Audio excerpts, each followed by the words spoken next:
Welcome dear student. आज हम लोग इंजीनियरिंग मैथ्स के टॉपिक साइमल्टेनियस डिफरेंशियल इक्वेशन को स्टडी करने जा रहे हैं। So after complete this module you will be able to describe simultaneous differential equation and also you will be able to find the solution of simultaneous differential equation.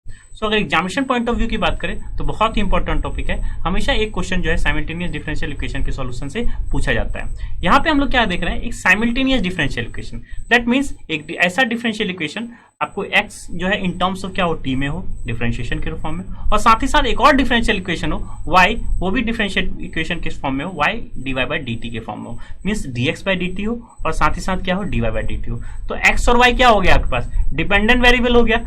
किसके respect में dependent variable हो गया, से t के respect में dependent variable हो गया। तो इस टाइप के डिफरेंशियल इक्वेशन को किस तरह से सॉल्व करते हैं वो हम लोग स्टडी करने जा रहे हैं। अगर आप इसकी लिंकेज की बात करें तो लाप्लास ट्रांसफॉर्मेशन में भी जो है साइमल्टेनियस डिफरेंशियल इक्वेशन को हम यूटिलाइज करके उसका सॉल्यूशन फाइंड करते हैं। अगर आप इलेक्ट्रिकल फील्ड में की बात करें तो वहां भी यह है, सर्किट थ्योरी में भी जो है हम साइमल्टेनियस डिफरेंशियल इक्वेशन को क्या है यूटिलाइज करते हैं। मैथमेटिकल मॉडलिंग में हम स्टेबिलिटी एनालिसिस जो है साइमल्टेनियस डिफरेंशियल इक्वेशन से कर सकते हैं, और साथ ही साथ ऑप्टिमाइजेशन प्रॉब्लम में भी हम साइमल्टेनियस डिफरेंशियल इक्वेशन को ही यूटिलाइज कर सकते हैं। तो बहुत ही इंपॉर्टेंट टॉपिक है। आइए स्टार्ट करते हैं। सबसे पहले ये देख लेते हैं कि साइमल्टेनियस डिफरेंशियल इक्वेशन क्या होता है, और फिर फर्दर हम वर्किंग स्टेप देखेंगे साइमल्टेनियस डिफरेंशियल इक्वेशन के सॉल्यूशन किस तरह से फाइंड करते हैं। आइए स्टार्ट करते हैं साइमल्टेनियस डिफरेंशियल इक्वेशन।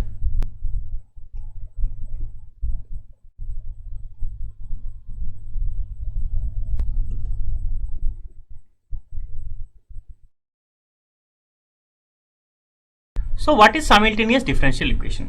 जैसा कि हमने ऑलरेडी बताया कि टू और more dependent variable are function of a single independent variable. Means अगर सपोज x और y क्या है, आपके पास दो इंडिपेंडेंट वेरिएबल है। किस पे डिपेंडेंट है, आपके पास एक फंक्शन ऑफ t के, जो कि क्या है आपके पास एक इंडिपेंडेंट वेरिएबल। जो इक्वेशन फॉर्म होगी, the equation involving their derivatives, जो उसका डेरिवेटिव्स की इक्वेशंस होंगी, उसको उन दोनों इक्वेशन को हम लोग क्या कहते हैं, साइमल्टेनियस डिफरेंशियल इक्वेशन।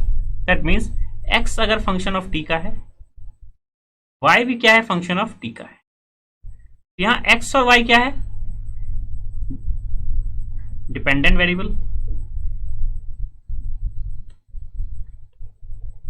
और ये जो t है ये क्या है आपके पास, इंडिपेंडेंट वेरिएबल।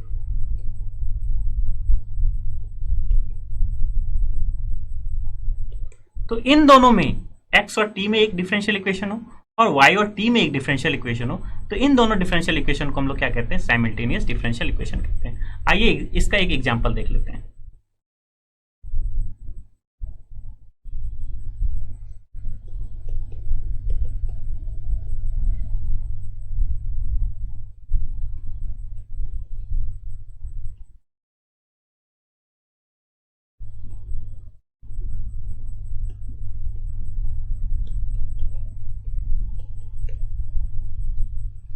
सो यहां पे दो डिफरेंशियल इक्वेशन है, dx/dt है आपके पास, एक डिफरेंशियल इक्वेशन dx/dt है जो क्या है, y+1 के इक्वल है। एक और दूसरी डिफरेंशियल इक्वेशन है जो कि किसके रिस्पेक्ट में है, y का जो है y differentiation with respect to t है, जो कि हमारे पास क्या है, x+1 है। तो इन दोनों डिफरेंशियल इक्वेशन को हम लोग क्या कहते हैं, साइमल्टेनियस डिफरेंशियल इक्वेशन।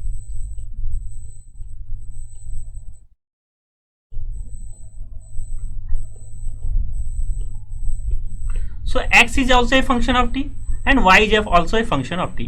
तो हम ऐसा सॉल्यूशन ढूंढने की कोशिश करते हैं जो इन दोनों डिफरेंशियल इक्वेशन को सेटिस्फाई करे, और साथ ही साथ x क्या हो जाए, इन टर्म्स ऑफ t में आ जाए, और y भी क्या हो जाए, इन टर्म्स ऑफ t में हो जाए। तो आइए इस पर्टिकुलर इसी एग्जांपल को हम क्या करते हैं, इसका सॉल्यूशन ढूंढते हैं। तो इसको हम लोग क्या कह रहे हैं, इसको सॉल्व करने की कोशिश कर रहे हैं।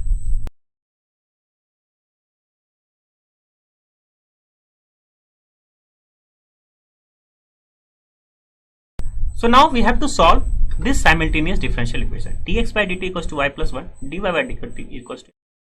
तो थोड़ा सा हम लोग एनालिसिस करने की कोशिश करते हैं कि किस हिसाब से ये सॉल्यूशन हो सकता है। तो again dx/dt equals to y+1 कोई लीनियर फॉर्म तो है नहीं, क्योंकि अगर dx/dt होता है तो उधर क्या होना चाहिए था, x होना चाहिए। तो x में सॉल्यूशन हम लोग जो है फाइंड आउट कर लेते हैं। यहाँ भी सिमिलरली dy/dt और है क्या, फंक्शन ऑफ x है इधर राइट हैंड साइड में, तो ये भी क्या है, लीनियर फॉर्म में नहीं है। अगर लीनियर फॉर्म में दोनों एक दूसरे के होते तो फिर साइमल्टेनियस डिफरेंशियल इक्वेशन तो होता ही नहीं। सिंस ये लीनियर डिफरेंशियल इक्वेशन नहीं है इंडिविजुअली, तो हमारा प्रोसेस क्या होना चाहिए।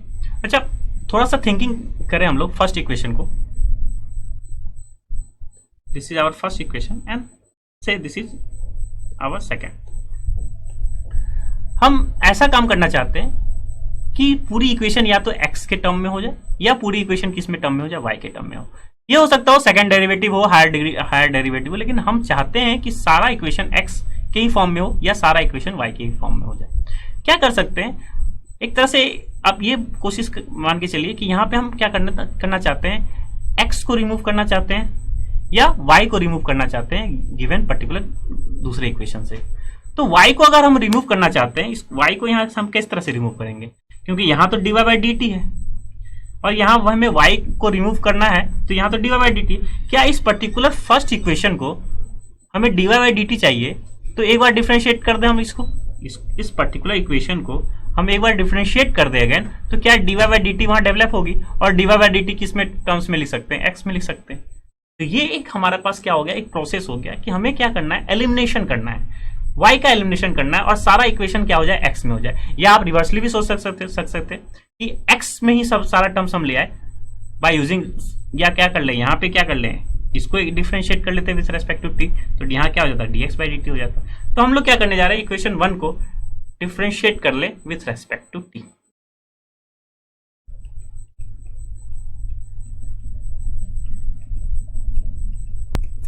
सो इक्वेशन 1 में ही क्यों कर रहे हैं, क्योंकि वहां dy बाई dt चाहिए, फिर हम इक्वेशन 2 से इसको रिमूव करेंगे। तो इसको अगर डिफरेंशिएट करें विथ रेस्पेक्ट टू t, तो dx बाई dt क्या हो जाएगा, again d2 is x by dt square हो जाएगा।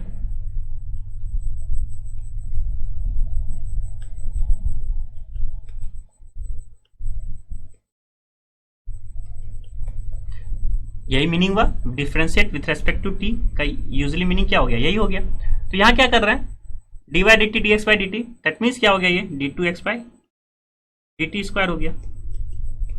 और यहाँ क्या है, y का रिस्पेक्ट में करेंगे तो d y by d t और कॉन्स्टेंट 1 का डिफरेंशिएशन क्या हो जाएगा, 0 हो जाएगा। तो ओवरऑल क्या हो गया, ये d y by d t हो गया।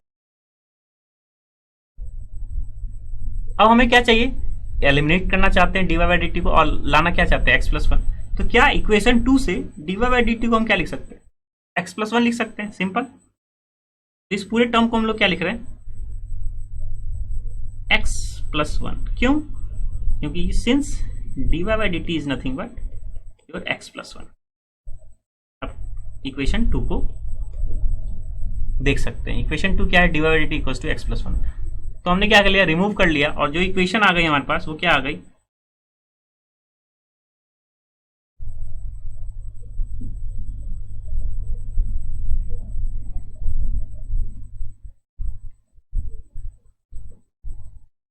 क्या हमारे पास एक ऐसी इक्वेशन आ गई जो केवल x और t में है, और फिर क्या केवल इसको सॉल्यूशन ढूंढ ले तो हमारा काम हो जाएगा। तो इस पर्टिकुलर डिफरेंशियल इक्वेशन को थोड़ा सा लुकआउट करें, तो x को हम लोग इस पास इधर ले आते हैं लेफ्ट हैंड साइड में,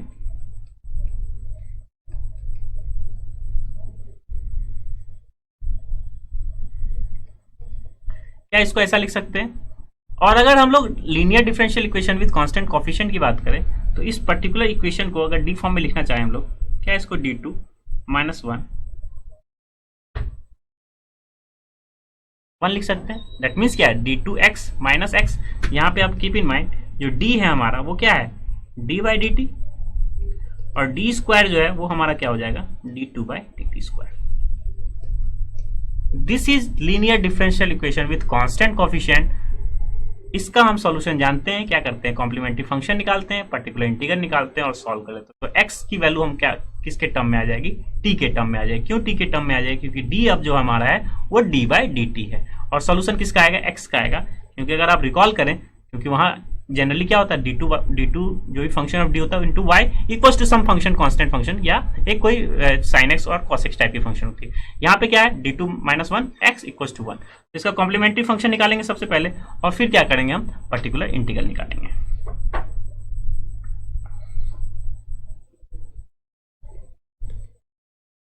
कॉम्प्लीमेंट्री फंक्शन के लिए क्या करते हैं, d की जगह पे हम क्या कर लेते हैं, m पुट कर लेते हैं, और इसकी वैल्यू किसको इक्वेट कर देंगे, 0 के। यहाँ से m के क्या करेंगे, सॉल्यूशन फाइंड आउट करेंगे, और फिर जिस हिसाब से सॉल्यूशन आता है, रूट्स मींस रूट्स किस हिसाब से आते हैं, रियल आते हैं या इमेजिनरी आते हैं, उसके हिसाब से हम कॉम्प्लीमेंट्री फंक्शन लिख लेते हैं। तो m square minus 1 equals to 0 है, तो दैट मीन्स रूट्स क्या हो गया, m equals two plus minus 1। ये तो हो गया, m plus 1 into m minus 1 लिख सकते हैं, m स्क्वायर ए स्क्वायर माइनस बी स्क्वायर से, तो m इक्वल्स टू क्या हो गया, प्लस माइनस 1 हो गया।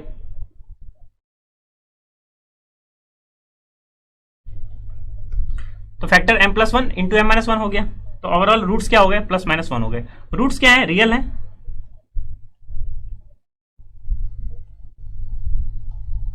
एंड क्या है, अनइक्वल है।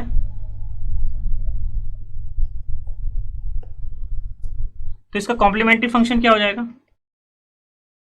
C1 e की पावर m1x होता है प्लस C2 e की पावर m2x होता है। लेकिन कब होता है m1x, जब आपका डिफरेंशिएशन जो कैपिटल D है वो क्या होता है, d/dx होता है। यहां क्या हो जाएगा, C1 e की power m1t plus C2 e की पावर m2t।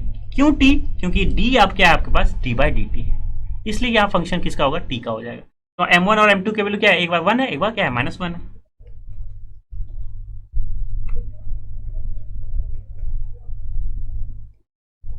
तो ये हमारा क्या हो गया, कॉम्प्लीमेंट्री फंक्शन हो गया। अब हम पर्टिकुलर इंटीग्रल निकाल लें, और पर्टिकुलर इंटीग्रल किसी कांस्टेंट का निकालना है, तो क्या लिखेंगे पर्टिकुलर इंटीग्रल के लिए, 1/fd, और किसका निकालना है, 1 का निकालना है। 1/fd की वैल्यू क्या है आपके पास, d² - 1,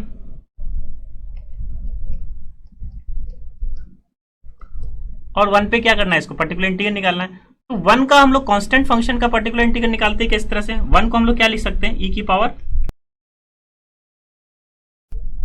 0t लिख सकते हैं, क्योंकि e की power x in general e की पावर 0x लगते थे जब x क्या है हमारा जो डिफरेंशियल है वो dy/dx होता था। या e की पावर 0t ले लेते हैं, तो एक ही जगह क्या हो जाता है, जब भी e की पावर ax टाइप का फंक्शन का हम क्या है पर्टिकुलर इंटीग्रल निकालते हैं, तो क्या करते हैं, कंपेयर करते हैं x से, a से कंपेयर करते हैं, और d को क्या कह देते हैं, a से रिप्लेस कर देते हैं। तो यहाँ d² की जगह क्या हो जाएगा, 0 हो जाएगा।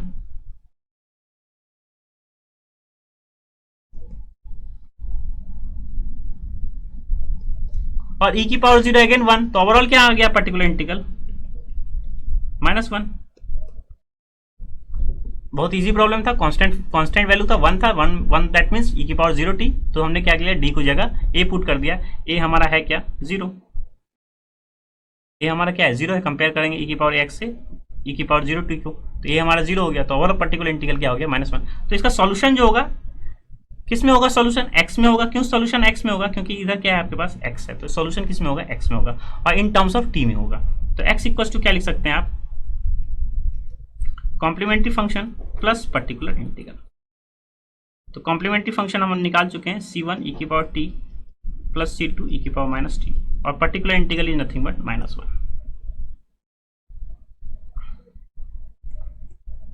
सो ये हमारे पास x की वैल्यू हो गई इन टर्म्स ऑफ t में हो गई। यही हमें चाहिए था, x का सॉल्यूशन चाहिए था इन टर्म्स ऑफ t। तो किस हिसाब से कि बहुत ही जो है इजी प्रोसेस था। जस्ट हम क्या किए, एलिमिनेशन प्रोसेस जो है अप्लाई किए। जस्ट एक बार डिफरेंशिएट कर दिए फर्स्ट इक्वेशन को, तो dy/dt दूसरे इक्वेशन से क्या करें, एलिमिनेट कर दिए, इन टर्म्स ऑफ x ले आए, और फिर ये linear differential equation with constant coefficient का केस था, जिसमें हम CF और PI निकाली। लेकिन आपको x ही नहीं निकालना है, आपको y भी निकालना है, क्योंकि अगर डिफरेंशियल इक्वेशन साइमल्टेनियस है तो x का भी सॉल्यूशन चाहिए और साथ साथ y का भी सॉल्यूशन चाहिए। तो x अगर हमें मिल गया है तो y किस हिसाब से निकाल सकते हैं। तो अगर डिफरेंशियल इक्वेशन को फिर से देखें तो हमारे पास x का सॉल्यूशन आ गया। क्या y निकालने के लिए हम x को t के रिस्पेक्ट में डिफरेंशिएट कर दे और 1 से सब्ट्रैक्ट कर दे तो y मिल जाएगा हमें। That means y is nothing but dx/dt -1, और x के हम निकाल चुके हैं ऑलरेडी, तो dx/dt निकाल लें और फिर क्या कर दे, -1 कर दे, तो क्या हो जाएगा, y का सॉल्यूशन हो जाएगा।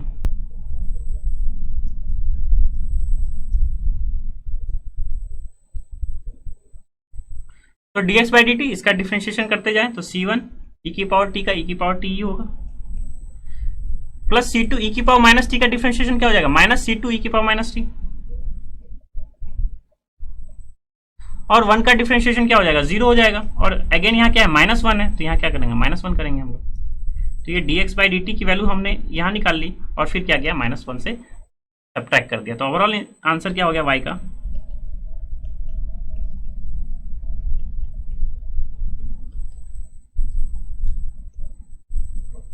Now we have the solution of x and y in terms of t।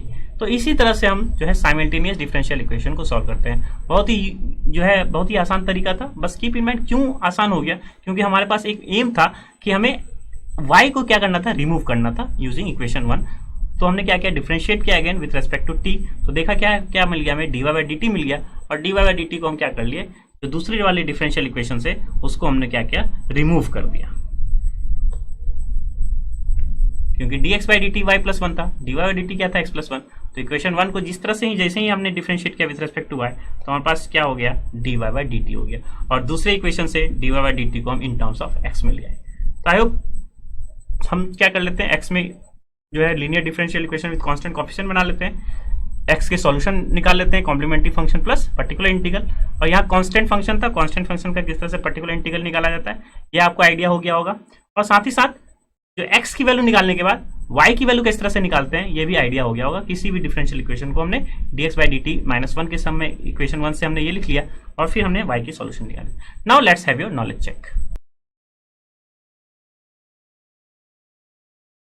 तो आपके पास अगेन क्या है, साइमल्टेनियस डिफरेंशियल इक्वेशन है, dx by d t in terms of x और y है, dy बाई डी टी भी इन टर्म्स ऑफ x और y है।